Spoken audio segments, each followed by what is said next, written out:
Good evening, everyone.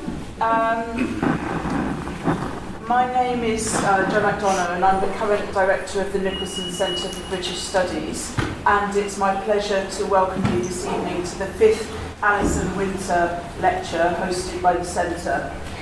The lecture series was set up in 2016 to celebrate the remarkable life and work of Alison Winter, historian at the University of Chicago, and at the time she was at this time she died, she was the director of the Nicholson Centre. So Alison was a distinguished historian of science and the author of 2 monographs on the history of the science of the mind, Mesmerised, Powers of Mind in Victorian Britain, that came out in 1998, and Memory, Fragments of Modern History, that was awarded the Lang Prize in 2014. Although I personally was unlucky not to have known her personally, I have gained a very strong impression from listening to friends and colleagues that she was a truly exceptional person, full of extraordinary energy and joie de vivre, a real force, and there's a lovely picture of her there. So one of her contributions that I personally am grateful for is that as director of Nicholson Centre, she institutionalised the expanded view of the scope of British studies for us, away from a narrow focus on the geography and history of the United Kingdom, that one that takes in the vast scope of Britain's global influence across time, for worse and for better. So now the Centre sponsors work that includes studies of Britain's former empire and legacies of that empire, and some of this has been the most exciting work that I think that we're connected to.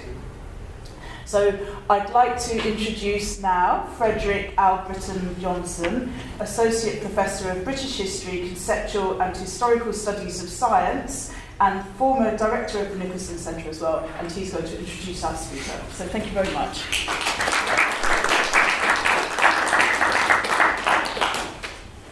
Thanks so much, Jo, for that kind introduction. It gives me great pleasure, as one of Alison Winter's former students, final students, last students, to introduce another favorite scholar and friend of mine, Alison Bashford.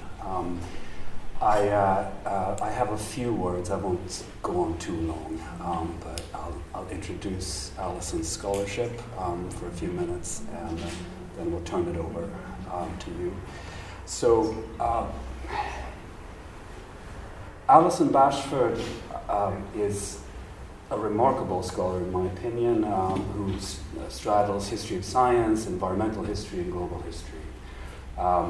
She is currently Laureate Professor of History at the University of New South Wales, Sydney, Director of the Laureate Centre for History and Population, and co-director of a remarkable new initiative called the New Earth Histories Research Program. I'll say a few words about that in a moment. Previously, she was Vere Harmsworth Professor of Imperial and Naval History at the University of Cambridge. She is a Fellow of the British Academy, the Australian Academy of Humanities, and Honorary Fellow at Jesus College, Cambridge. She was awarded in 2021 the Dan David Prize for her long-standing contribution to the history of medicine. Now, as you can tell already, it's not going to be an easy task to summarize Alison's remarkable range as a scholar, all her intellectual interests. They really span a dizzying array of subjects and themes, so I'll just almost at random pick Victorian medicine, imperial hygiene, contagion, the Cambridge History of Australia with Stuart McIntyre, the Oxford Handbook on Eugenics with Philippa Levine, and the New Worlds of Malthus with Joyce Chaplin. And now her new monograph, The Huxleys, An Intimate History of Evolution, just out of the University of Chicago Press last year. Much of Alison Bashford's recent work could perhaps be described, I'm not sure you're going to like this, but I'll throw it out there and see how you feel, as intellectual history in a planetary register. That is to say, a mode of writing history of science inspired by environmental history, oriented towards the most pressing material realities of earthly existence, from disease and population to evolution and geology. an approach that's keenly aware of the power dynamics of knowledge making, but at the same time refuses to reduce questions of science to ideology. The new book, I think, is a good case in point for this characterization.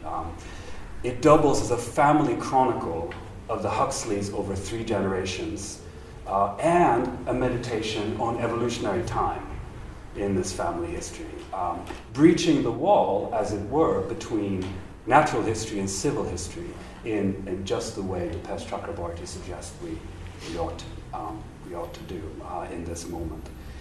Bashford's narrative bustles with striking ideas and phrases. So I'm just going to cherry pick one of these moments. It comes at the beginning of chapter 6, where we are entering the great hall of the Museum of Natural History in South Kensington in London. And we pass the marble statues of Darwin, Huxley, and Owen to encounter Julian Huxley's favorite person, the gorilla, Guy.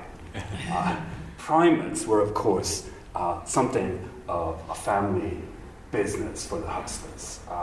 Bashford writes, and here I quote from chapter 6, "Guy is displayed like a simian Snow White in her glass coffin, suspended somewhere between life and death. Like 1,000 stuffed beasts before him, but also like marble Darwin, Huxley, and Owen, he is made to seem alive. In this strange, suspended afterlife, these 4 primates remain connected." I love that. That's really beautiful. Now, my gloss would be, through the image of the gorilla and the glass coffin, we confront the shock of the non-human, and the cruelty of conservation and museum history, but perhaps also the possibility of common life and kinship across species boundaries. A similar critical impulse animates Bashford's engagement with the new science of the Anthropocene, most recently in a co-edit volume entitled New Earth Histories, which will be out with the University of Chicago Press in the fall of 2023. The aim of this project, which is an offshoot of the New Earth, what's it called? New Earth History? New Earth History's research program. Yeah, at the University of New South Wales, is to show how knowledge of the Earth emerges from specific situations and multiple cosmologies. Debunking naive notions of Earth system science as a view from nowhere, the book traces the imperial and colonial context of planetary knowledge, while also excavating alternative and complementary approaches to the Earth in non-Western and indigenous traditions. I think this is timely, it's extremely compelling, it's fit for a moment of planetary emergency. Both in subject matter and method, this scholarship demonstrates the critical role of historical knowledge in our engagement with the urgent problems of the present. And if I may add one more thing to that, it's also a showcase for a whole new generation of historians, such as my wonderful colleague Emily Kern, who are all growing up in the shadow of the Anthropocene and orienting their scholarship towards that subject. So it gives me enormous pleasure to introduce to Alison Bashford. Please join me in welcoming Alison to the University of Chicago. Thank you. Well, thank you very much indeed, Frederick, and what a joy to cross paths again. Delighted to be here. Thank you for coming. So when I received your very kind invitation, for which thanks, to deliver the Alison Winter Lecture, I had, as always, too many projects live and cooking, and all of them in one way or another kind of crisscrossing human sciences and biosciences and geosciences. But it so happens that when your email came across my desk, I was at Rice University in the archives doing research for the Huxley book, in the wonderful Julian Huxley papers there. And almost simultaneously as your message came in, I opened a folder including these images. there was this folder of photographs of the long and lovely hands of the Huxley brothers, Aldous and Julian, and I couldn't make any sense of these archival remnants. And as we all know, it's when you can't make any sense of what's in the folder in front of you that we all sit up. And that this coincided with the kind invitation to deliver this lecture, I thought that that's the opportunity to make these photographs make some sense. And I soon learned that each of these Huxley brothers, Aldous and Julian, had a very different investment in the hand. For semi-mystical Aldous, it was palmistry, perhaps unsurprisingly, interestingly though. For evolutionary biologist Julian, it was how the human hand had developed from a fin and then a wing and then a hand. So they came to these photographs and they came to the human hand from completely different directions. And this lecture actually is about both of these sets of knowledges and practices, but also about how they're connected. In part, it is a history of palmistry tonight, far more interesting than I ever imagined, but in larger part, it's a history of the primate hand, or more correctly, a history of the language of the hand, the semiotics of the hand, how the hand sign has been read, but also how the hand has been comprehended in highly complex ways to speak. The hand proved to be enduringly eloquent, which is the word that anatomist and natural theologian Charles Bell put to the hand long before those Huxley photographs in his 1883 canonical book, The Hand. Well, many of you here, and I know that many of you here know this, know that Charles Darwin climbed into orangutan cages in London Zoo in 1838. And this would turn many years later into his study of the expression of emotions in man and animal, he called it. 18th century physiognomy met early 19th century theories of transmutation of species. Well, few will know, however, that 100 years later, neatly, in 1938, a German Jewish psychoanalyst climbed into the same cages, not to read primate faces, but to read their palms. Charlotte Wolfe was her name, anglicised because she spent most of her life in England, and she took hundreds of prints just like this, and she interpreted them as would a palm reader, because she was. So how do we comprehend such a curious interspecies encounter in Regent's Park in 1938? And was this this repetition of the reading of simian bodies by an evolutionary biologist 1 century and a palmist the next century? Was that random or coincidental, or was it derivative and connected? Well, in this evening's lecture, unsurprisingly, I argue the latter. I'm going to track a multi-stranded backstory of these delicate and quite poignant prints, explaining their production from and within increasingly unlikely domains of expertise. And I'm going to cast forward from this 1938 photography as well, since the later 20th century trajectory of the reading of primate hands is even stranger. So what is now clear to me, having researched and kind of prompted both by the photographs and by the invitation to give this particular lecture on minds and bodies, and actually, as it turns out, memory. So Alison Winter's work sits for me historiographically at the core of this.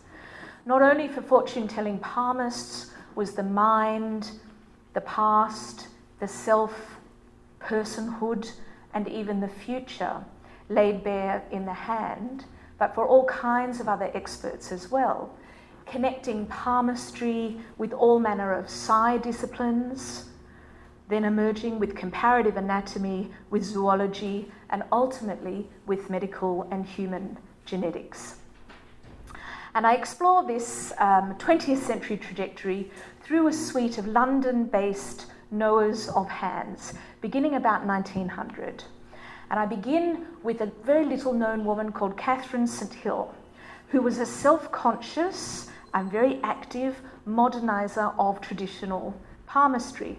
And she claimed her modes and methods to be reasoned, not intuitive, scientific, not magical.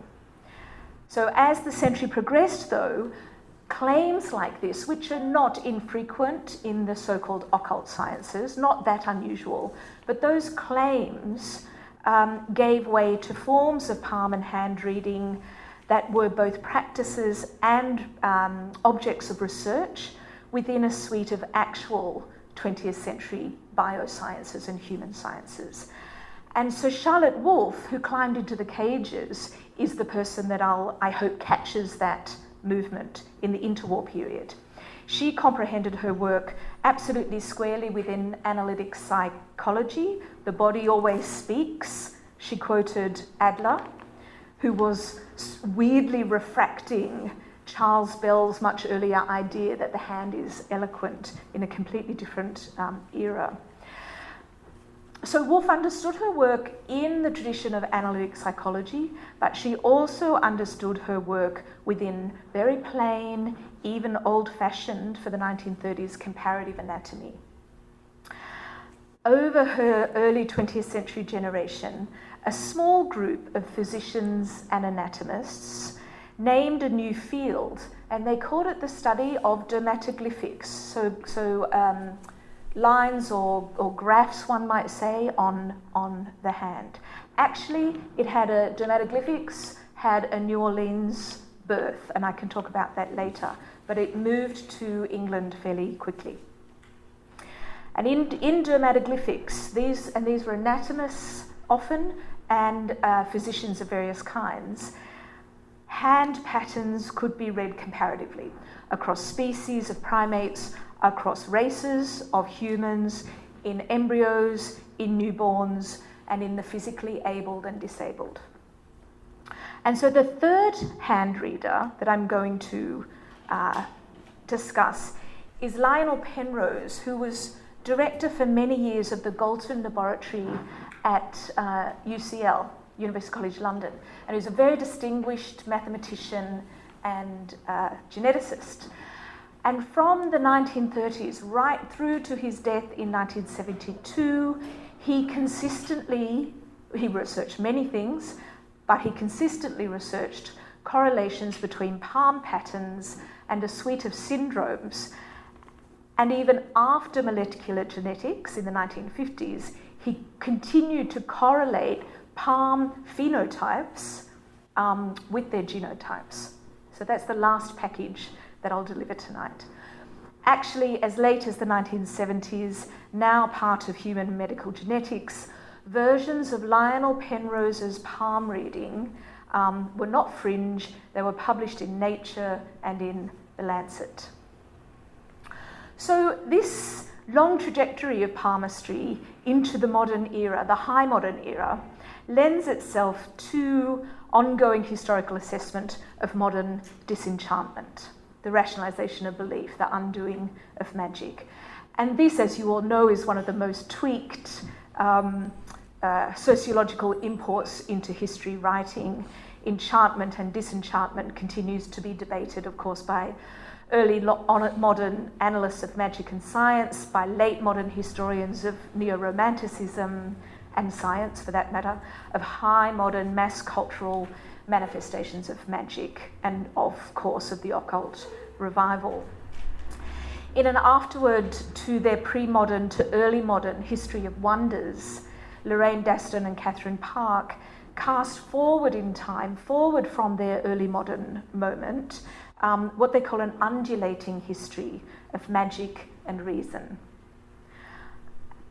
And I hope, or I'm planning for my work on modern hands, reading modern hands, to fill out some of that later undulating history, analysing a practice that's rarely assessed by 20th century historians of bodies, interestingly including historians of the occult. All those seance choreographies and so forth are kind of core occult business. And now that I've looked, in an odd way, palmistry and even future telling through hands, or a kind of late modern form of chiromancy, is little discussed.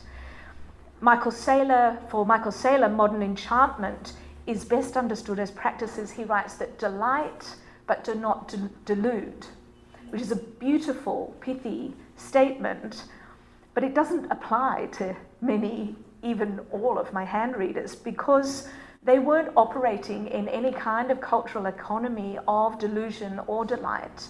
Most of them were medical scientists, anatomists, medical doctors who turn into analysts. This is not the world of delusion or delight. It's another world altogether. And I'm starting to think a disenchanted one. So after decades of all the historiographical revisions towards a now popular re-enchantment, which is the thesis of most books, scientific and medical palm reading proves to be a plainer instance of the original modern disenchantment. But that story, the strange story from palmistry to genetics, is anything but plain. And I hope you will agree. Well, around 1900, this is a 20th century English story. Around 1900, a small sector of literate, quite well-to-do palmists in London's West End were conspicuously placing themselves apart from gypsy palm readers, gypsy still spelt most often with an I, and placing themselves apart very ostentatiously, actually, from an Oriental and an Orientalist occult revival that was, of course, playing out in piers and on parlours in different kind of class versions. So this group of palmistry modernisers were insistent and they were explicit. They were not fortune tellers. They did not read the future. And so they were different from fortune tellers with assumed names like Madame Ziska, delineator of character, who had rooms, apparently quite elaborate rooms on Regent Street, for example, or Haji Muhammad, who advertised as the old original Egyptian clairvoyant, crystal gazer, sand diviner, and palmist. But it so happens in research that I've just recently come from in Kew, what I've learned, Kew is you all know Kew, it's a British Studies Centre. It so happens that Haji Muhammad was no sobriquet at all. This was not an assumed name. He was from Egypt, where he said, at a jury trial in 1904, my father, my grandfather, and my grandfather's grandfather have long been telling fortunes and character from palms. He'd been in England for 23 years, and so carried all kinds of experience and authenticity, one might say. But that kind of authority and authenticity was irrelevant to the palmistry modernisers like Catherine St Hill. They sought to regulate the discipline, rework palmistry and palm reading as learnable, as teachable, even as examinable. And especially, they sought to dispose of chiromancy, the telling of the future from the palm. Well, Catherine St Hill did so in a series of organisational moves that just quintessentially belong to her generation and her milieu. But they're organisational moves that I can't stop thinking of Max Weber admiring, because he might easily have deployed what she did as a perfect case study for his emerging theories of rationality in economy and society. Or put another way altogether, St Hill here might have borrowed his work, which was just then being written, as a template for her efforts. Firstly, she formed an association in 1889, the Chirological Society of Great Britain, sometimes it's called. And this was followed by the launch of society journals. And then she wrote a textbook, which she called The Grammar of Palmistry. And that displayed how palmistry was a clear enough knowledge to be set out entirely systematically, a grammar, she calls it. And she did just that, consolidating this aspirational professionalism by lecturing and then by examining palmistry students. And she admitted to the society those who were focused enough and serious enough and learned enough, who were then able to advertise and publish as FCS, Fellow of the Royal Society too often, Fellow of the Chirological Society. So together these changes, she hoped, would differentiate scientific palmistry entirely, but also what she called medical palmistry, which becomes important, from what she called rank imposture. In the older writers, she distinguished herself, quote, "The maxims of palmistry are mingled with the canons of necromancy, astrology, spiritualism, and superstition." And what she taught and examined through the Chirological Society was so firmly a science that she felt justification was barely required at all. So the interesting thing, though, is that on the one hand, she was certainly distinguishing herself from Gypsy with an I and Egyptian practitioners, but she didn't need to try too hard to do that. What she did need to do was to distinguish herself from her more proximate, highly successful competitors in the West End. Most importantly, setting herself apart from this man, the Irishman William John Warner, who traded famously as Cairo. And he traded in numerology, but also palmistry, famously from his lavish Indian, what he called his Indian room here in Bond Street.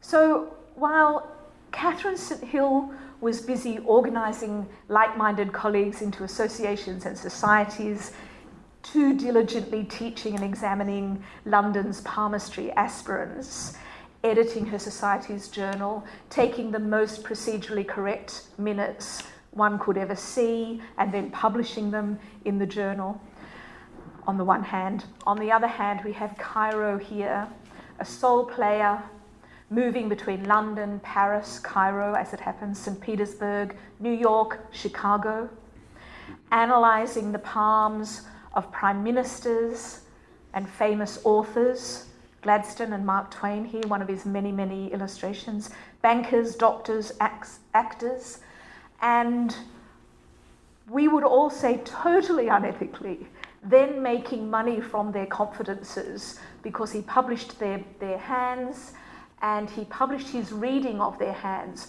which was a reading of their selves as well as their futures for all to buy. He was a celebrity palm reader who acquired celebrity by reading the palms of celebrities. And he embraced intuition in a way that Catherine St Hill said she wouldn't. He embraced intuition, but also, really interestingly, quite deep learning. And he claimed to have been taught the art of palmistry by Brahmins in the land of the birth of the study, he called it. He brought the East to the West End, reading hands in his India room here on Bond Street.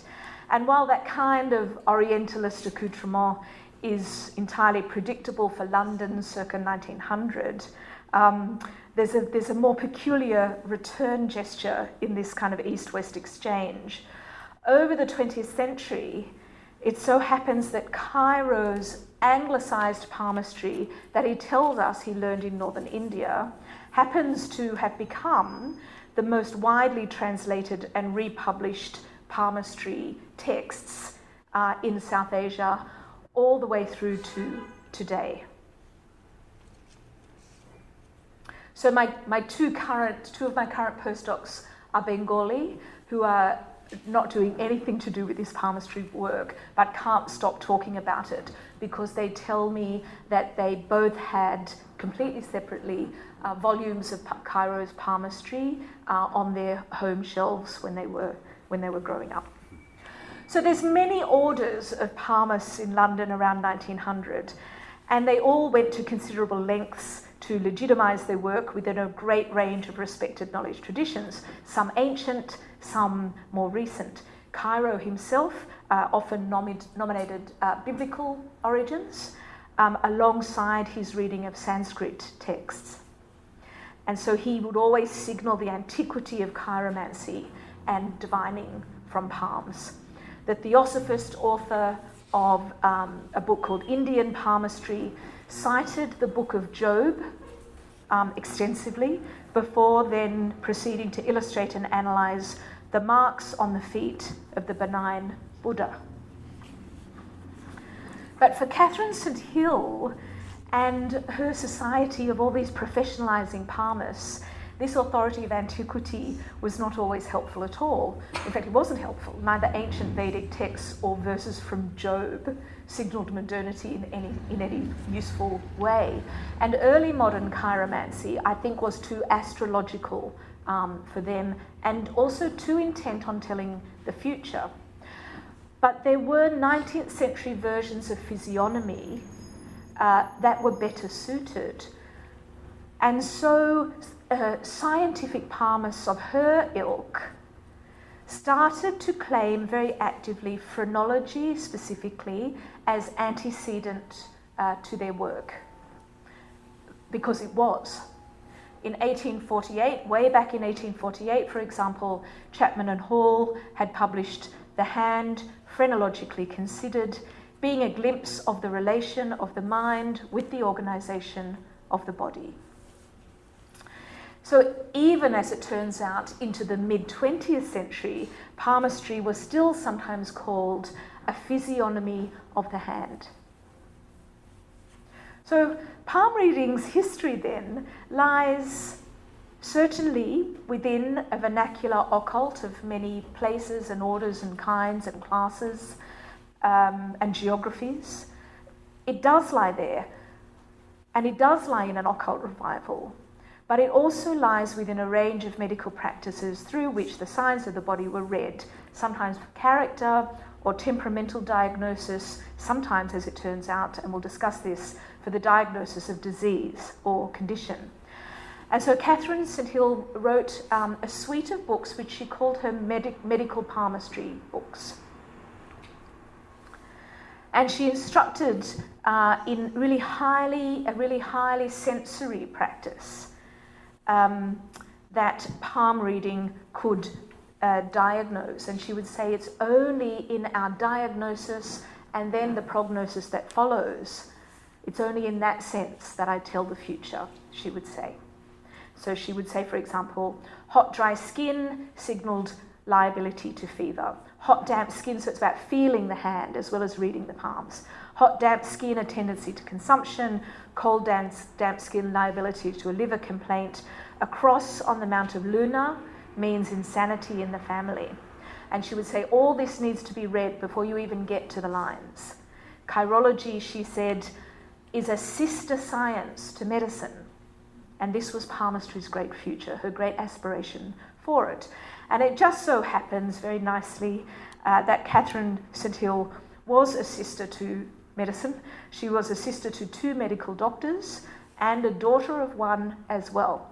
And so I've learned that through her brothers, she was able to get access to any number of asylums and London hospitals, where by the 1920s, she's correlating signs of the hand with particular diseases or what would later be called syndromes. So her medical palmistry entirely exceeded fortune-telling, or even the kind of, now I think of them as wonderful character reveals that was the business of phrenology and other physiognomies. Well, let's move forward to the interwar years and see where this all goes. So Catherine St Hill might have claimed a science of palmistry, but her practice lay entirely outside of orthodox educational or disciplinary parameters, though her doctor, father and brothers could kind of put her into those circles and actually into those institutions. But at the same time, in Germany, Austria and Switzerland, palmistry was modernizing in a different way within analytical psychology of many schools. In some ways, of course, this is unsurprising since minds and bodies that spoke were core business.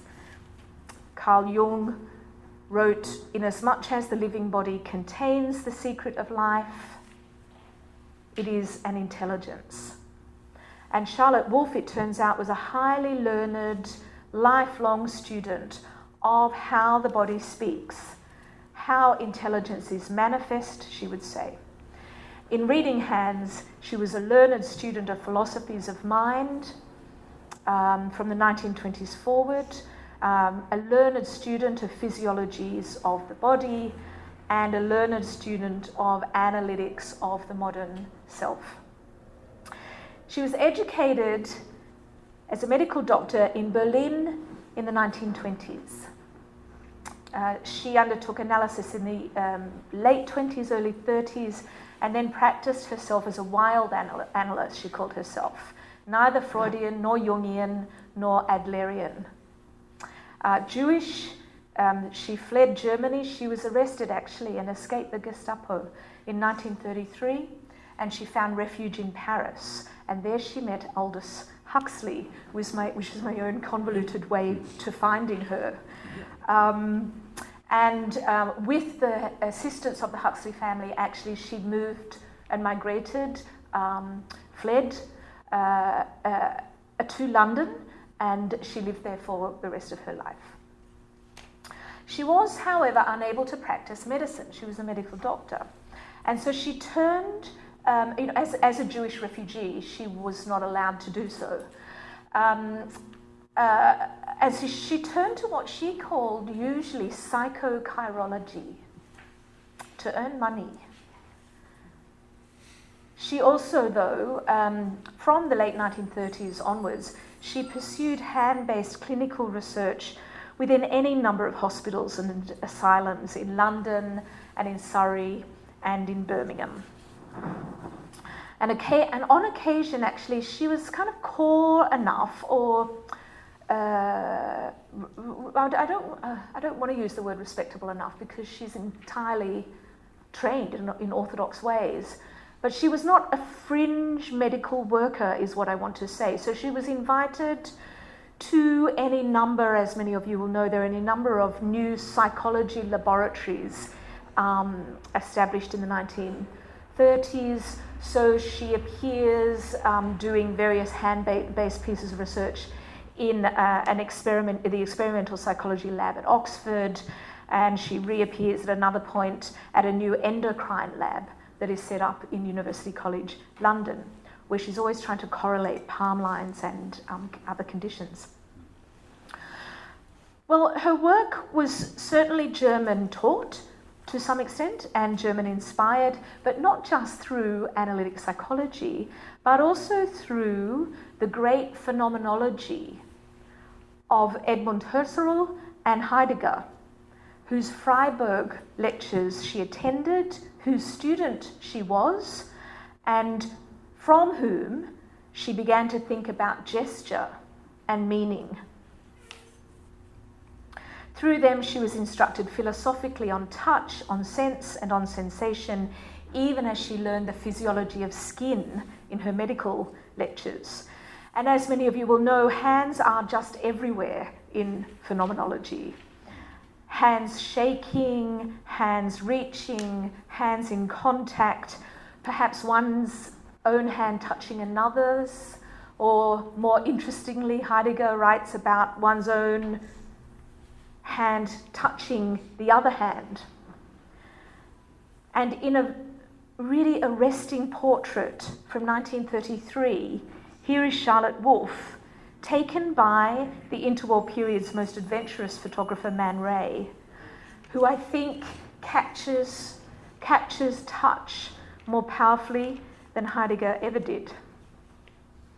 But it was not just touch that needed to be refined for hand reading, as we see here, but also an expert eye that could keenly assess creases, shapes, ridges, lines, and whorls, that magic geometric word, whorls. And we see sight here in Man Ray's portrait too. As a sensory practice, palm reading was also visual, perhaps primarily so. It was, after all, a form of reading. Touch, sight, and insight is what Man Ray captures here. And actually, in a reverse gesture of intimacy and portraiture, actually,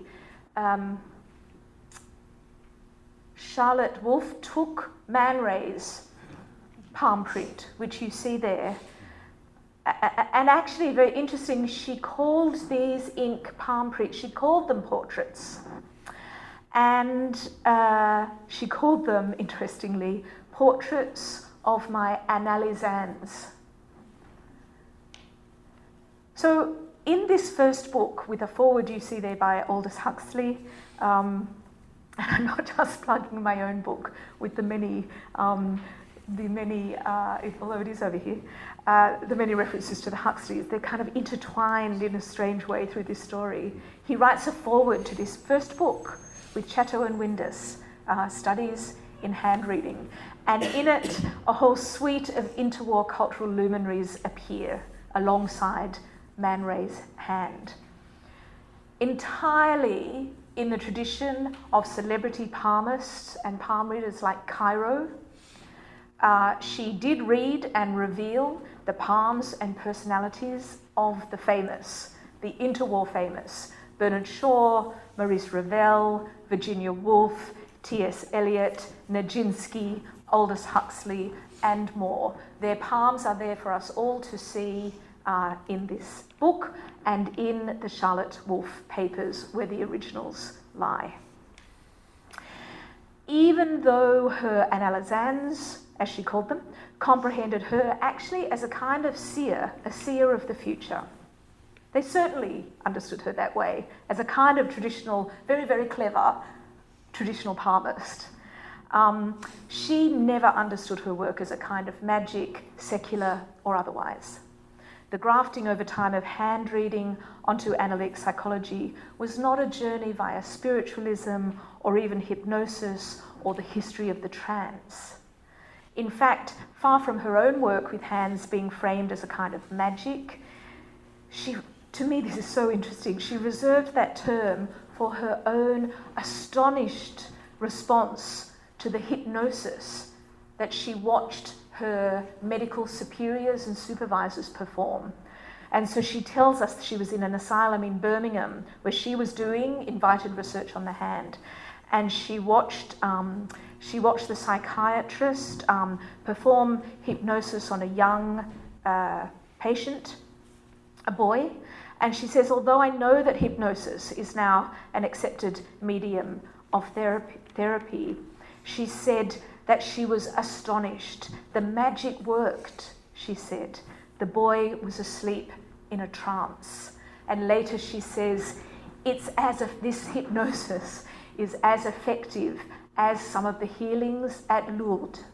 And so there's a way in which she's not seeing herself in that either occult, which this is not, but even the analytic tradition which has that magic sprinkled over it. She's reserving that entirely for the hypnosis work that her card-carrying psychiatric supervisors are doing. Her own work with hands and minds was also influenced by developmental psychology, how psychomotor systems are laid down from newborns onwards, and in fact in utero. And this made Wolfe think afresh about the complex relations between the mind and hands and touch, proprioception, affect, sensation. What is imprinted in the hands of the human fetus, the newborn, the child, the adult? And as she put it, how does an id an ego and a superego manifest. Yet Charlotte Wolfe could also be a plainer medical doctor who extracted knowledge from the hand about health and disease, especially with a focus on the newly discovered endocrine system, which is the great novelty of the 20s and 30s, and she correlated that as well in very interesting ways. So in Charlotte Wolfe, Catherine Hill's ambition that medical palmistry become a sister to medicine was met and exceeded. Well, for all her training within German-speaking analytic psychologies and Francophone, for that matter, developmental psychology, Wolfe nominated her own intellectual genealogy as much in Anglophone natural history of the 19th century. She almost always noted Charles Bell's famous comparative study of the hand from all the way back there in that other world of 1833. And she understood to him to have perceived, quote, the whole psychological significance of the hand a century ago. Bell had indeed claimed in his book that the hand was, quote, the ready instrument of the mind. And Wolfe assessed this as an accurate early perception of the great connection between the hand and the brain, the hand and intelligence. But she also nominated Thomas Henry Huxley and his comparative anatomy, his kind of foundational comparative anatomy, Evidence as to Man's Place in Nature from 1863. And she calls this a second text that propelled her own interest in the hand. And actually, she called Thomas Henry Huxley the father of these studies. And as we know, if Bell was a natural theologian, for him the human hand was the great sign of God's design. That's why he wrote the book on the hand in the Bridgewater Treatises. Thomas Henry Huxley, of course, was the antithesis, the agnostic, scientific naturalist. But she's folding this tradition together, and both of them she called antecedents to her own work. And so it was within this received tradition of comparative anatomy, which in some ways was antiquated for the 1930s, that Wolfe sought to throw some of her own light on evolutionary biology. And she had a real focus on that key human index finger and the opposable thumb. And she takes that, like many, as the marker of intelligence and the great change in the possibility of human evolution. But she also wrote a lot about how this particular kind of evolved thumb and index finger created particular human creases that were formed in utero, which they knew at this point. And strangely, her research question was Huxley's own question.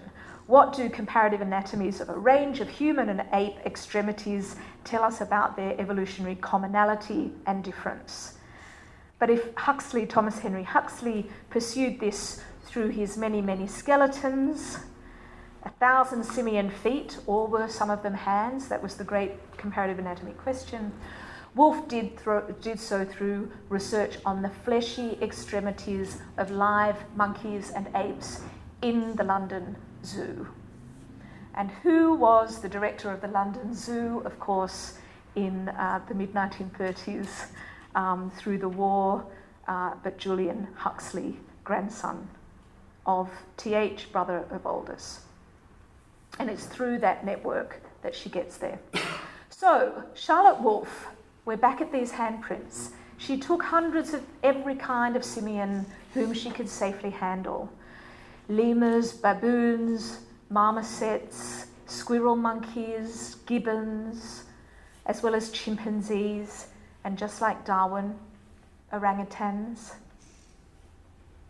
When one of the zoos, this is a gorilla print, when one of the zoo's gorillas died in 1938, Wolfe obtained prints of his hands 2 days after his death. These prints I find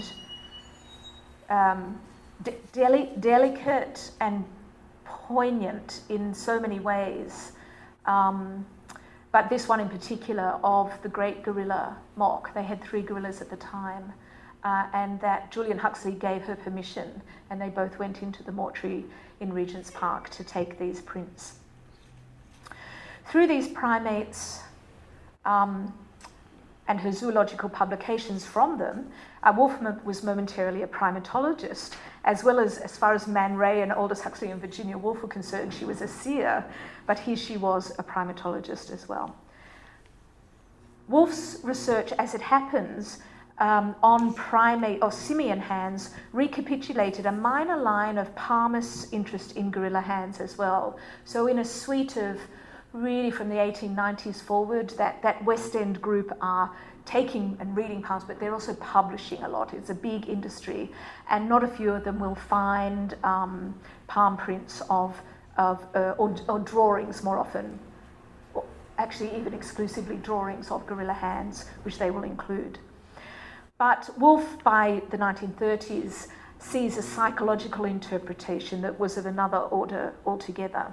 Just as Wolf sought an individual psychology in the human hands, their gestalt, she would say, so she found individuals in the apes with whom she worked, beginning with their zoo-bestowed pet names that she almost always wrote, as here, Peter, 7.5 years.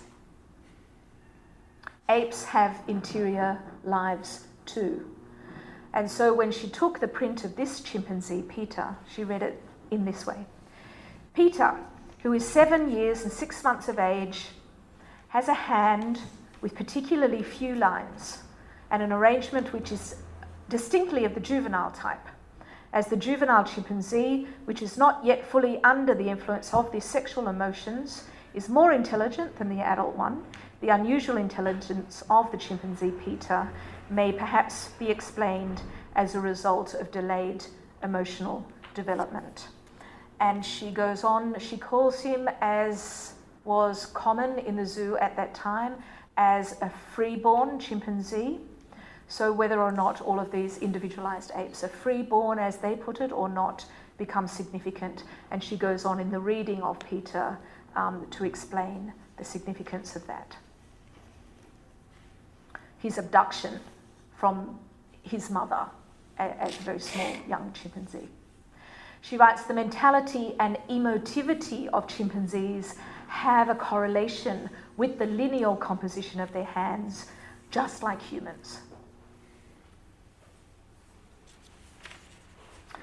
Well, one of the patterns that Charlotte Wolf looked for in all of these many extraordinary prints of London Zoo's monkeys and apes was this one, the so-called simian line. It's a single transverse crease across the whole palm. So it was known to 19th century palmists, and they would say that the headline and the heart line are conjoined, and the simian line runs across. Instead of the two, it runs right across. And here's a very crude early 1864 image of it in a very interesting book by a fellow of the Royal College of Physicians, The Psychonomy of the Hand. So doctors knew of this crease, 19th century palmists knew of it as well. But it came into a new prominence when asylum doctor Reginald Langdon Down started to take the palm prints of his patients. And in doing so, not incidentally, in taking prints of his patients, which was an odd thing for doctors to do. He's drawing entirely directly from the craft of palmistry. And he also took the prints of his own son, born with what he called Mongolism. This was not yet Down syndrome. And many of them, he observed, had the transverse line, what some began to call the four-finger crease, what more were calling the simian line, right across their palm, a joined head and heart line. Well, Charlotte Wolf, like other medical readers of hands, and here is one, Francis Cruikshank, incorporated knowledge of the simian line in the research they undertook in various hospitals and asylums, and Charlotte Wolf did this as well. One patient's hand had a simian line, she said, as well as a typically simian thumb shape. Another, a schizophrenic boy, she wrote, showed 3 transverse lines. The middle one, a true simian line. And her research on the simian line contributed to an understanding of inheritance of mental disorder and disability, faulty heredity, she called it. And that was at a point when actually the heritability of Down syndrome was speculated on, but it was not at all clear. And she certainly believed that a simian line in parents signalled higher chances of reproduction of the impaired newborn. And so her clinical observations started to cross over into statistical work, basic statistical work, but definitely statistical work nonetheless on correlations again. Wolf thought the simian line to be present in about 2% of humans, many, but not all of whom had Down syndrome, and she was about right. Well, my third London palm reader. This clinical observation of palm and finger lines and patterns came to be addressed in a more expert manner within early population genetics. In UCL's Galton laboratory, the modest, interesting, distinguished geneticist Lionel Penrose pursued work on fingers and palms for decades. He was another specialist in Down syndrome, and he calculated its correlation with particular crease lines and ridge patterns. I'll talk about them in a moment. Initially in a Lancet paper published in 1931, so in the same moment that Wolf is climbing in to the London Zoo cages.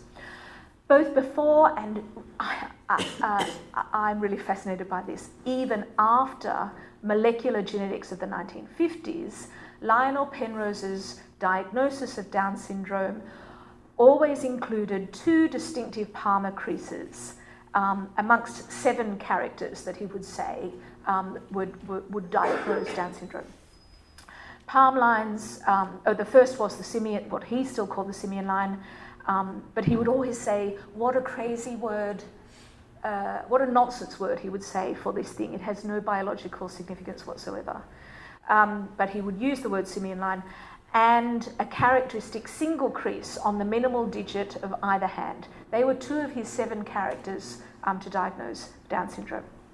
Palm lines then were now actually diagnostic, not aspirationally diagnostic, as Catherine St Hill had hoped in her work on medical palmistry. So in pursuing this work, Penrose drew on the work of his predecessor, statistician Francis Galton, who, as we all know, had famously taken and studied fingerprints. And he's very famous for his fingerprint studies for all kinds of good and not so good reasons. But interestingly, I found that Galton took palm prints occasionally as well, and this is his own, which I was happy to open, another one of those lovely archive moments where I opened a folder and there's Galton's own palm print. And I actually think we need to understand Galton's, not only this palm print, but actually his famous fingerprinting itself to be connected to palmistry and hand reading, through which he derives all kinds of meaning, actually, from whorls, the geometric word, whorls, patterns, lines and ridges, but also it's connected to, as a kind of a craft, I think, to palm reading. And in one of his books, Fingerprint Directories, which really is an instruction manual to all these new police and people in prisons who are taking fingerprints, how to do it well. Very usefully to me, he goes to extensive pages and pages and pages of what ink to use, what paper to use, what roller to use, how to place the hand. And so there's a craft here about ink and prints that is entirely shared across the palmistry world as well. Well, Galton was interested, of course, in how fingerprint patterns were unique, but also how they were inherited, how they might signal a traceable kinship. And this is how Lionel Penrose and his mid-20th century team began to look at palm prints, biometrically, mathematically, geometrically, interestingly as it happens, and ultimately genetically. And Lionel Penrose's, there's there's these beautiful designs that Francis Galton gives us, which I just can't think of as anything as Art Nouveau. But actually, he's interested in worlds through the geometry of worlds that he's trying to work out as measurable. Lionel Penrose's papers at UCL are filled with palm prints in the traditional style and with drawings and models as well as charts through which he sought to standardize methods for reading palm lines. So many notebooks like this. This is his famous, for a very small part of the world, famous ATD angle that he developed between 3 points of the palm. And this was in order to standardize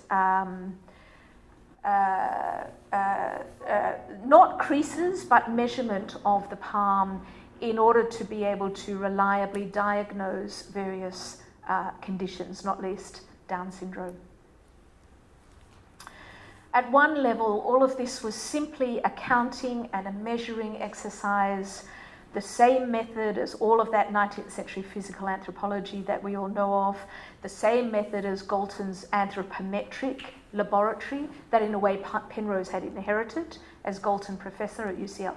But at another level altogether, Penrose put those numbers into the highly complex mathematics of interwar population genetics that itself derived from Galton's work on correlations, but also from Lionel Penrose's predecessor at UCL and as Galton Professor, R.A. Fisher. Highly complex numbers pushed through incredibly difficult mathematics that few people in the world then or now understand. Well, late in life, Penrose applied the mathematics of topology to finger and palm patterns. As he explained it, a branch of mathematics well suited to the study of how parallel lines can cover complex surfaces.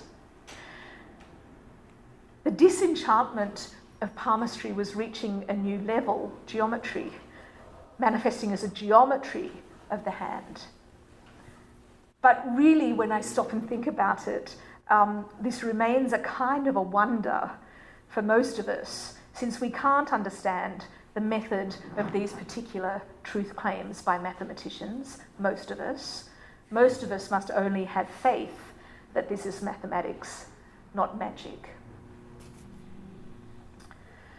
What is extraordinary, though, is that even after the chromosomal discovery of 47, not 46 genes in trisomy 21, palm lines and creases were used as an aid to diagnosis. And so by 1965, Penrose's team had correlated specific palm and finger patterns with at least 18 other chromosomal syndromes, including Turner's syndrome and Klinefelter's syndrome.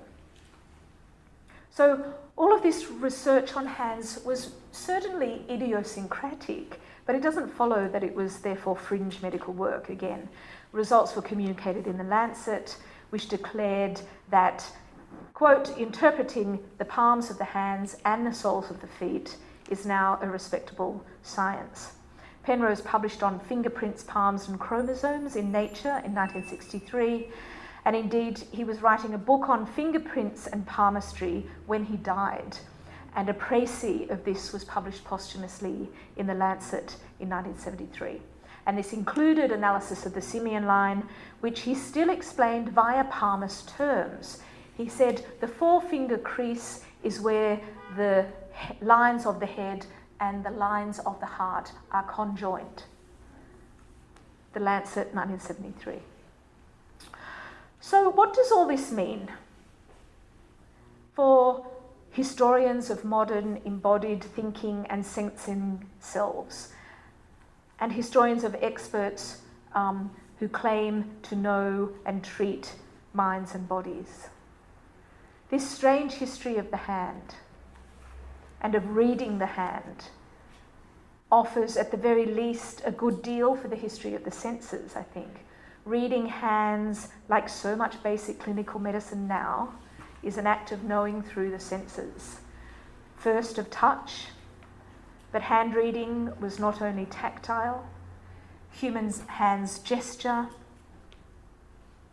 communicating silent meaning to be apprehended at a distance through a sense of sight. Gesture actually can be so codified as to be a language itself, eloquent indeed, as Bell had put it so much earlier. But even earlier than Bell, one early modern English physician here gave us the origins of sign language in an enchanting book, Chirologia, or the Natural Language of the Hand, composed of the speaking motions and discoursing gestures thereof, whereunto is added chironomia, or the art of manual rhetoric, consisting of the natural expressions digested by art in the hand, this is still the title, as the chiefest instrument of eloquence, 1644. 3 centuries later, Charlotte Wolfe wrote The Psychology of Gesture, analysing fascist embodiment in the 1930s. From another perspective, she wrote about the hands being the eyes of the blind for Braille readers. And she said this even as she read the poems of Aldous Huxley, himself both a Braille reader and a believer with a capital B in the language of the hand. And with Julian, the three of them discussed what a sixth or a seventh sense might be, and to which organ of the body that might be attached. So taking palm reading and then later hand reading seriously just for a moment, especially as it folded into side disciplines of all kinds, I think there's a rich history here of changing modern comprehensions of touch and sight and insight, all folded into one, and of body's identity, singularity, and personhood. Bulwer's signing here was and is a language of the hand, but so was palmistry, a reading of signs. Palmists often titled their books The Language of the Hand. It was a crude version of Charles Bell's claim that the hand is eloquent. But for him, the human hand was a sign, it was the sign of man's special creation by God. And we might take Wolfe very readily, I think, at her own learned word when she claimed Bell as an original hand reader.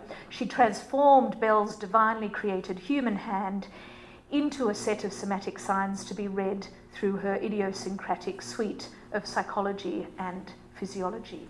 For Lionel Penrose too, the signs of the hand were, in every technical sense, phenotypes, observable physical expressions of genotypes, the latter still unseeable, even theoretical for much of his life, and then to be revealed in the 1950s. One way or another, all of these readers of modern hands knew that they were interpreters of signs. And it's not incidental, I think, that Catherine St. Hill wrote a grammar of palmistry that includes chapters on language before she went on to write a textbook on medical palmistry. A good palmist, she says, needs to know and think through the meaning of words and how they link to what nature provides. Nature provides in the hand a precise code, she wrote. Her most fundamental rule was, quote, every sign has its own meaning and that alone. Other medically trained hand researchers that I've read were not just interpreters or readers of signs, they were entirely serious and learned philosophers of signs. They were semioticians of the hand. One here, Cruikshank, who I've been researching, another analyst of the simian line, insisted in his 1927 book, that's a shocking book in a range of ways, he said that medicine itself, and the field of diagnostics in particular, he said, badly needs a theory of signs, uppercase. And he lectured on this matter to his fellows in the Royal College of Physicians, but he was literally lecturing at his peers and kind of finger wagging at them and irritated by his colleagues' hopeless inability to comprehend Saussure. Why weren't they understanding this to be absolutely critical to the world of diagnostics? They simply didn't get it, and you can almost feel his sigh. He couldn't and wouldn't see his article published in the British Medical Journal. It was quite an important lecture called The Importance of a Theory of Signs and a Critique of Language in the Study of Medicine. He thought it would be wasted in the British Medical Journal, and so he published it in a book called The Meaning of Meaning, written by two arcane Cambridge professors of linguistics. It was they who spoke his language. But really, all medical doctors then, as now, understand the difference between an observable sign and a subjective symptom, even if they don't appreciate a signifier and a signified. Basic clinical examination is a practice of reading bodily signs, of interpreting this line or that mark as a sign of this or that disease. And in this sense, and stripped of fortune telling, except in the interesting sense of prognosis, there is a straightforward similarity between palmistry and clinical medicine. And that is what Charlotte Wolfe meant when she called the simian line a stigmata, a bodily sign that stands for or means something else. And coincidentally, perhaps, this was a stigmata of the hand, recalling a long Christian tradition from early modernity up to and including Bell's natural theology. Although I like that Cruikshank included this in his book on the hand, an illustration of how it's not Christ, but in fact the Virgin Mary who has a simian line. By the mid-20th century, the simian line stigma or bodily sign might mean emotional disturbance, it might mean schizophrenia simplex, it might mean dementia or propensity dementia, it might mean what was still being called Mongolian imbecility. And through research on Down syndrome, the signs of the hand did become technically phenotypes, the physical expression of genotypes, the latter known to exist somehow through population genetics, but theoretical until the molecular genetics of 1958. Genotypes produce and mark individuality, including our particular inherited pasts, including the individuality of fingerprints. And in some ways, I think that we might see DNA tests now as a derivative bodily reading of the future, much as Catherine St Hill and Charlotte Wolfe repudiated fortune-telling in their bids to modernise. Every time I see a 23andMe advertisement, I can't but help it, seeing it selling self-knowledge and knowledge of the future through body markers in the same way as blatantly and commercially and actually as successfully as Cairo sold the future from the hand in his Bond Street Indian room. The uptake of hand reading by mid-20th century geneticists, as you see here, make these two kinds of future telling not just a whimsical comparison, but literally, actually part of a connected history. While medico-scientific researchers continue to analyse palm lines and what they mean, you can see here the so-called simian line here is called the four-finger line, the first one that's marked. A new kind of transverse line was identified by a paediatrician in 1972, and it was called the Sydney line. But by then, very elderly Charlotte Wolfe complained that this was what she had already named the simian-like line some 40 years earlier. The conversation was still alive. Indeed, the term simian line continued to be used intermittently in anatomy, morphology, and genetics into the 21st century. One hospital still instructs online on the meaning of the simian crease, retaining the term. The simian crease forming in the 12th week of gestation in 1 of 30 people. It may be normal, and and may mean nothing, this goes on to say, but it may be associated with conditions that affect mental and physical growth. If a neonate has the simian crease, parents are forewarned that the doctor may ask, is there a family history of Down syndrome? Does anyone else in the family have a single palmar crease without other symptoms? As Catherine St Hill put it to a jury in 1904, when she was asked to present evidence that palmistry was a science, she said, in some cases, it enables one to foretell the future to some extent, as a doctor might. Well, needless to say, I'm not wanting to show that an element of palmistry turned out to be true, so to say, or that Catherine St Hill, Charlotte Wolfe and others turned out to have had some claim to the science of hand reading all along. And nor is this an interweaving of conventional medical history and palmistry reducible to peculiar pseudoscientific medical therapeutics. None of this is just to be enjoyed, so to say, as medicine's quirky past. Rather, it is medicine's past, as Alison Winter brilliantly showed with regard to mesmerism. We're not allowed, after that book, to just enjoy this. This is the history of medicine. The hand leads us in a direct line from early modern physiognomy through phrenology to phenotypes, and from early anatomies of the hand designed by God, Bell, and primate hands not designed by God, Huxley, through psychology and primatology into mental health research and into medical genetics. That geneticist Lionel Penrose engaged really openly, even necessarily, with lines of the palms indicates not just an inquiring and a flexible or even a quirky researcher, but a researcher partially reliant actually on palmist terminology, his genetics part of the long connected history of reading signs of the body. So this all de-exceptionalizes as well as perhaps disenchants the history of palm reading. One strand of palm reading continued, obviously, in parlours and in peers for all to be both and or delighted or deluded.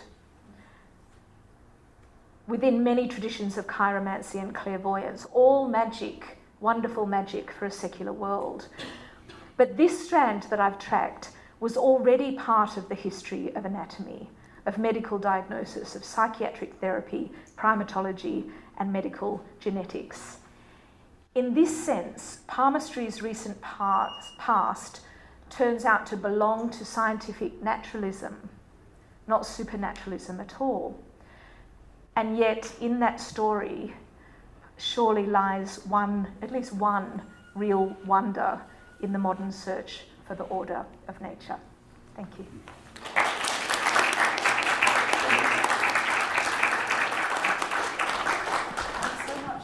That was so fascinating. I'm sure there are lots and lots of questions, so I open it for questions. Adrian. Yes. Oh, we have a microscope. A microscope is good. Yeah, sorry. Thank you. Yeah, this was absolutely fascinating and for me also kind of revelatory because, of course, I had no idea there was any story like this about the history of palmistry. In a certain sense, the question I have is actually captured by that image because I look at that and the caption says, the left hand of the child closely resembles the left hand of the mother, while the right hand of the child corresponds to the right hand of the father. I can't see any real likeness at all to that. Oh, likelihood? Likeness. I can't see a similarity across there. And it seems like one of the things that one often sees in the history of the science is a kind of development of a kind of standardization of an observational regime, such that the observations become predictable, people become trained to them. And it almost seems like in this, there isn't quite such a thing. And in particular, one of the ways in which observations are often standardized is through instruments. And it looks like there isn't really a kind of history of instruments here. So I'm kind of wondering whether there is. Like, for example, why is it that it seems to be taken for granted that the scale at which signs would exist on the hand is exactly the scale where it's just visible to the eye, and not microscopic? Or is there another branch of this that uses microscopes, for example? Also, just a little question, how on earth did they get simians to stay still enough for long enough to make these impressions? That's all. No, on the latter, sometimes a keeper would have to come in and, depending on the size of the ape and species, sometimes they would put, they would actually do it through the bars of the cage, and they would entice with some food, and then they would very quickly, it would have to be so quick, put ink on, and then the piece of food would be there, and they would just put the... But with other monkeys, I mean, who actually, I don't know how much force was used. You know, perhaps with a spider monkey, perhaps it's easy. I can't experiment. But there's definitely photographs of the job being given to the keepers, who are enticing arms to come through the cage. Your first question is so interesting because in a way it is this old medicine that, you know, we all know in a way gets displaced by instruments, but we also know is retained with all kinds of other health practitioners. That, you know, the direct touch sensation is retained. It doesn't go away, just moves to other places. And this is old style, obviously. But the intermediary, I think, is less an instrument than what I continually call a craft. So there's so much discussion about, are you going to take the imprint? So the reading of the hand happens live, but they also seem to always want to take a record. And the records are sometimes in wax and more often printed. And there's so much discussion about the actual craft of that. What is the best ink to use? What is the best paper to use? And so forth. And this is what Galton is taking on, I think. So there's that craft, which I know is not quite an instrument, but there's still an intermediary material history, I suppose, to it. But it is true that not just the doctors, but I know that Cairo himself, who I won't go through the slides, so you can imagine him. Cairo, the showman in an era of showmen, is also following around, I can't think of his name, he runs a medical electric hospital of Hyde Park, not your Hyde Park, in London.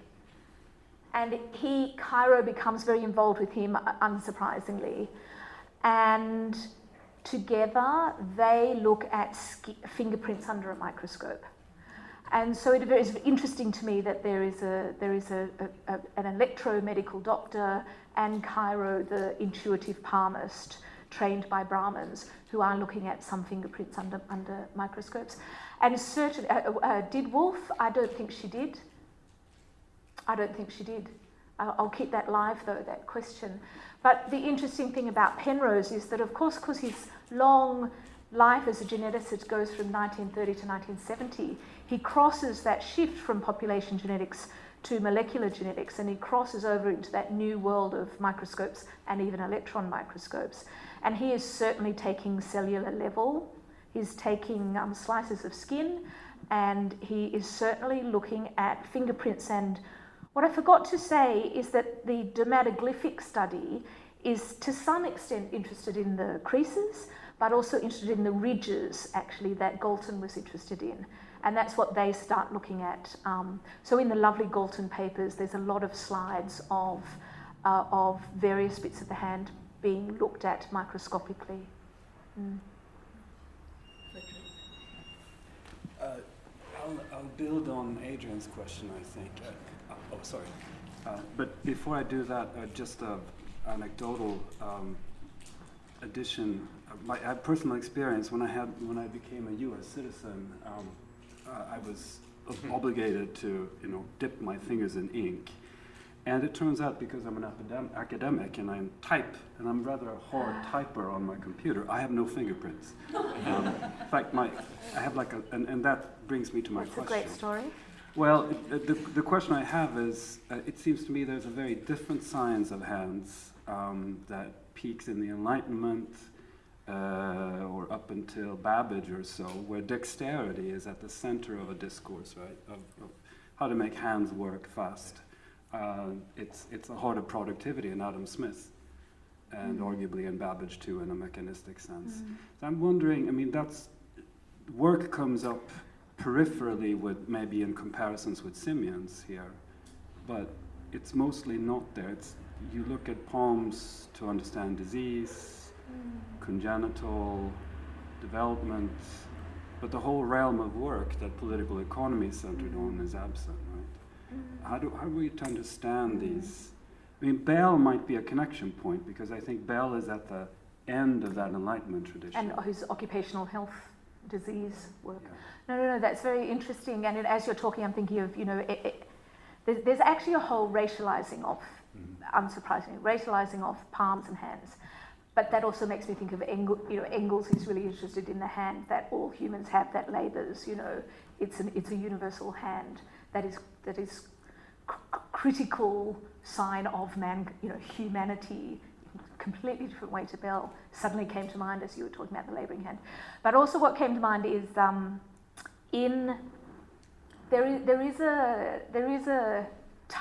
it's a history, like all studies of the body, then, now, anytime. It's a history of typology of kinds of humans. And one of the typologies that comes up in this material are kinds of workers. And so one can, Catherine St. Hill would teach her students to be able to recognise a hand which is often disembodied. It is usually thrust through a curtain. So it's not about reading the face or reading it, it's a disembodied hand that she is usually to read.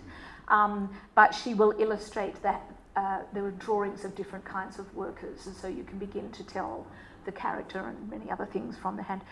But, and in a way, one of the things that I think that I do want to do is to fold the Galton story of fingerprints into a hand story, so that it is not just, I started thinking, I'm going to write a history of palmistry. But once I turned that into writing a history of the hand, then I get to write about the links between palmistry and Galton's fingerprints. And I mention that because in the fabulous Galton papers are, and actually, Colin, you might know these, I think they're from Paris, a set of 19th century photographs of labourers of every type you can imagine. And they are set out very anthropometrically with the palm print, a photograph of the hand, and then a photograph of the person with their instrument of labour, with their weave, with their spinning wheel, with their hammer, with their brick, not academics with their laptops, but in fact, let's say 80 different types of labourer whose work actually changes the shape of their hand. So holding the hammer and doing that repetitive work for however long puts a dent here, and that's what is going to be fed into Galton's. Interestingly, Galton, who's meant to only be interested in fingerprints, turns out, I think, that Galton's deeply interested in those hands. But I think they're Parisian, and I'll chase that up. Thank you. Liz. Thank you. This has been so fascinating, and I think I'll take my cue from this image as well. I really, this is a sort of neuroscience 101 question, and in those intro lectures, they always like citing the cases where the corpus callosum is severed, and then you can show images to, and the hand will, seemingly have a will of its own that people are not aware of. Right. A sort of right brain, left brain thing. And I'm reminded of that looking at these hands, because they look very different, right? The left hand is like the mother, the right hand like the father. Insofar as the hand is seen as a mirror of the person here, is this reconciled that the hands can be very different? Yes. Is there a sense that, there are multiple possible selves here, or that the hand, I'm thinking of reflexes as well, can have something like a will of its own, or is this just, you can look at left and right and they add up to a coherent whole? Yes. Well, what I have learned, as someone who knew nothing not very long ago about palmistry and needs to know a lot more, what I have learned is that hands can and will and are now often read together. And so, and I learned this, I have to give all credit to my two wonderful Bengali postdocs. It's the first thing they said to me. Our hands are always read like this. And it's partly about what lines meet and what lines don't. So that's very interesting. And having learned that locally, thank you to them, I started to see that, in fact, this is Charlotte Wolfe as well, and she would always write, and Catherine, they would all write, it was very common knowledge for palmists in that era, that in fact they would say, when they're starting to think about heredity and what is passed on, they will say, the left hand is, let me try and get this right, and not tell it back through genetics. The left hand is the recent past, and the left hand is more what you've inherited. That's what I'm reading here. And the right hand is more possibility and both what you can change, because the hands, what I've also learned is the hands aren't, it's one huge study in fate and the future. The hands aren't fate. Reading the hand can tell you what might happen, but you can change what happens. So there's a whole kind of theology about this as well, you know. But they will often read the hands together, which, as I understand it, is still a practice, with an immediate past, not a distant past, just gone, sometimes understood as the generation just before you, and the hand that is more you, the right hand. And so the left hand, right hand seems to carry, certainly carries a significance, and Catherine St Hill would, in her Grammar of Palmistry, will instruct on how to, what to do first, which hand to look at first, which side of the hands and so forth to look at. So, so there's definitely a handedness that is fascinating. I think it's fascinating. Thank you very much. I'm glad you brought Guy the gorilla. I was there. I saw Guy the gorilla. And in fact, as most people who saw him, we were all very close to him because he was caged in such a terrible way. He was absolutely there. I remember his hands being very eloquent, but actually his face is just stunning. The face and the gaze was the stunning thing. I must say, so it sounded the way you've told it's a very British story. And, you know, all these classic English names, Penrose, Huxley and everything. I just wonder what the story would look like if it were told transnationally and it told imperially as well. I mean, interestingly, nearly all the subjects you're looking at are white. Nearly everyone is British. And I don't think I heard the word, I may have missed it, apologies if I did, but this must tie in with eugenics and the history of eugenics. So I wondered how this story looked in, I don't know, Nazi Germany, but also Imperial Africa and the sort of ways in which it worked out in that sort of international way. Yes, yes. So, yes, yes. Okay. This is a lecture in the Nicholson Centre for British Studies, so I decided to write a British version of this. But I actually I've also decided in the larger version that this will be, to keep it a British story. But I did toy with the idea. For a moment there I thought, reading the hand is the most wonderful object that we can kind of anchor a really interesting global history. Because the other story, you know, behind here that I haven't touched on, but I'm going to, is Roma gypsy fortune telling, and how all of these experts are dipping into that, differentiating themselves from it, studying it, but also Aryan linguistics and all of that work about, you know, the gypsies coming from Persia through Europe and how they. So there's a fascinating. Not that that's global, but there is a fascinating, there's certainly a fascinating South Asia, Britain story here that I'm just touched on, and in versions of this that will get much larger. And so that Cairo says that he learns it all there, and he's always talking about the ancient scripts that his Brahmin teachers let him read, and that they translated for him and from which he learned. So there's a definitely a kind of a movement story between at least those two places. But actually there is a version of the history of palmistry that could be about ancient and large movements of people, that captures Roma fortune telling and gypsy fortune telling and traveller fortune telling in many parts of the world. And so, you know, although when this turns into a larger thing, I do want to and will add a chapter on that at the very least, because in a way that gets me to lots of the world. And there's, you know, extraordinary, you know, when the folk, there's a folklore, people here will know, sure, there's a folklore society or folklorist society or something, and all the archives are now in Liverpool. And a few of those aficionados are, interestingly again, linguistic experts, and they speak Roma very, very well, and their entire lives are spent tracking down communities all over the world, in the States, in Cairo, where they're difficult to find, they tell us, in England, in Ireland, in South America. And they're these kind of self-funded searches of Roma communities.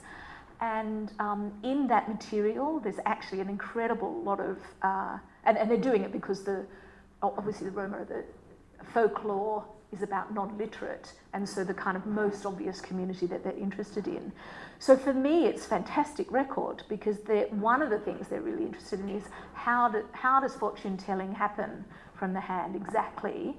And he'll say, teach me how, tell me, and then he records it all down. It's fantastic. And to the extent that this character, whose name I just momentarily forget, goes to Russia and is on another fortune hunting technique research trip, essentially. And he finds his group, and they're all amazed that he can speak so well and that they can understand him. And he says, as always, tell me how and who tells the fortune. And it's always women. Women tell the fortune from hands. The main woman that he's dealing with says, we don't know, we've lost that. We don't know. And then she says to him, but you're Roma, which she thinks, because he speaks so well, you're Roma, you teach us how to tell fortunes. And he says, I'm not Roma, but I've been lots of places where they've told me. And so he teaches, he thinks he teaches anyway, the kind of... So where does that add up to? This could be, there is a whole world of Chinese hand and wrist, especially reading, that could and may well be told by me in the list of things to do. For this British story, British for our purposes tonight, in some ways it's because of that, and I have to just do a lot of thinking about what am I missing out on if I tell it just in that way. There is, since we're in the US, there is a very, very important dermatoglyphic expertise. The term gets invented, as I said, in New Orleans in 1929, I think, by an anatomist, and gets taken up by, you know, this small but intense group of people. And I need to just add there, this comes to eugenics. Lionel Penrose was opposed to eugenics. All his predecessors, as we know, weren't. And so it's quite tied up, but anything to do with population genetics in this period has all the eugenics players in and out of it, anything to do with inheritance of anything. And so in some ways they're all eugenic players, except for Penrose, actually.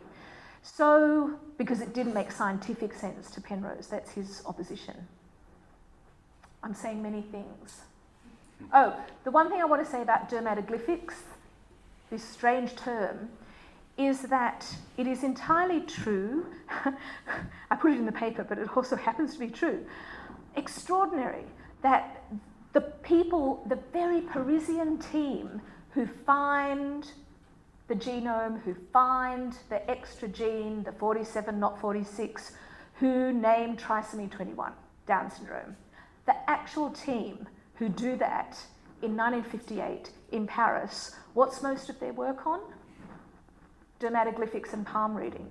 That's what they'd done immediately prior. They'd been doing it for years. In post-war Paris, they couldn't find the microscopes. They didn't have the material or the instruments. And so they were going to this other thing. They had this idea that there was a genetics there that was really important, but they didn't have the material.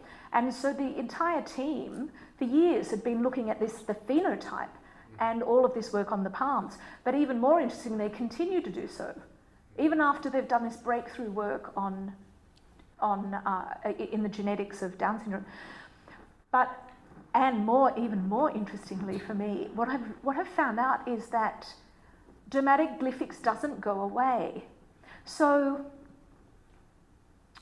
some of you will know that one of Galton's things was in fingerprinting was how can we use this for race? How can we understand types of humans? And he tries to compare English Jews, African Americans, and a fourth group that I can't quite remember. I'm looking at Emily. Can't quite remember. So he tries to find four groups, and this will be the bodily criteria that will finally be better than all that other measuring that the 19th century did. And he even in his own terms, he fails because he's too good a statistician. He knows it doesn't work. It doesn't work.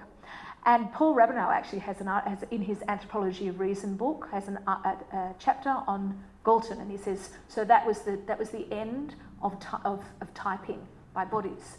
However, what I've learned is that dermatoglyphics, this strange thing that gets invented was about reading palms and ridges of hands to try and differentiate between people, has this afterlife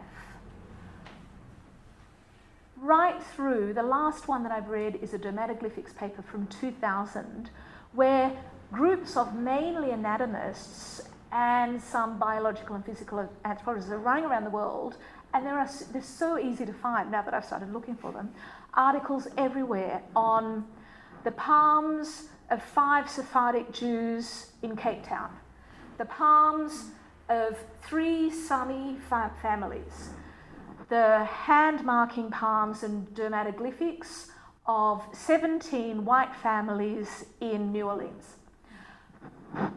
You know, kind of off-centre journals are dripping with them. And so there's a way in which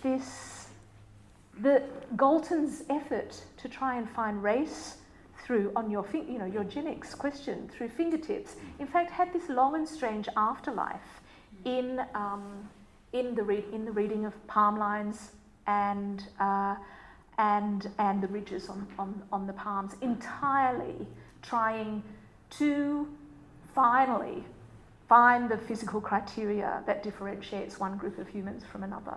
And it goes on and on. The last one I've read was on Sami in 2000. Alison, I think there are loads more questions, but you've been so generous already, and we can continue the discussion over a drink. So I invite everyone to have a drink and an hors d'oeuvre, and to say thank you very much, Alison. That's a completely fascinating lecture. Thank you. Thank you.